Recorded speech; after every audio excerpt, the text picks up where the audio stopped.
అలాగే ముప్పవరం నుండి ఆంజనేయులు గారు పంపించారు. గ్రామంలో ఎవరైనా మరణించినప్పుడు ఆ ఊరి ఆలయంలో పూజాధికాలు చేయవచ్చునా తెలియచేయండి అని అడుగుతున్నారు. శివం శవం అనే 2 పదాలు జ్ఞాపకం పెట్టుకుందాం.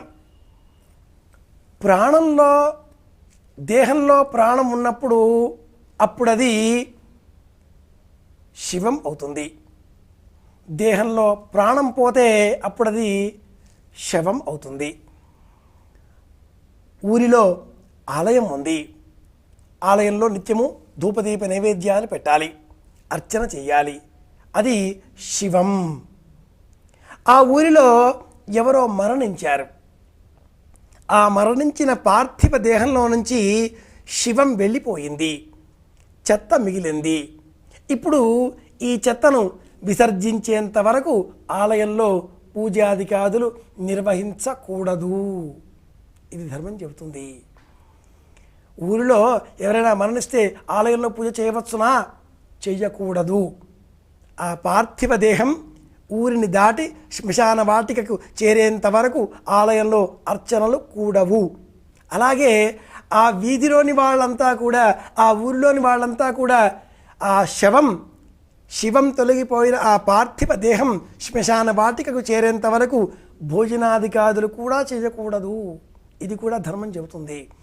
ఊరిలో ఉండే ఆలయంలో మధ్యాహ్న వేళన నైవేద్యం సమర్పించారు అనే ఘంటానాదం వినపడ్డ తరువాత మాత్రమే ఊళ్ళోని వాళ్ళంతా భోజనాలు చేయాలి.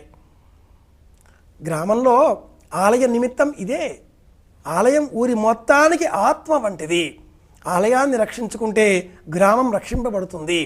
ఒక ఆలయం ఒక ఊరి మొత్తానికి ఆత్మ, ఒక ఊరు ఆ రాష్ట్రాన్ని మొత్తానికి ఆత్మ, ఒక రాష్ట్రం ఆ దేశం మొత్తానికి ఆత్మ.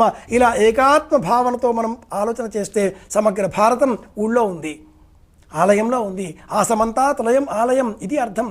కనుక ఆలయంలో అర్చన, ఆ ఊరిలో ఎవరైనా మరణిస్తే ఆ శివం తొలగిపోయిన ఆ దేహం శ్మశాన వాటికకు చేరేంత వరకు అర్చన చేయకూడదు.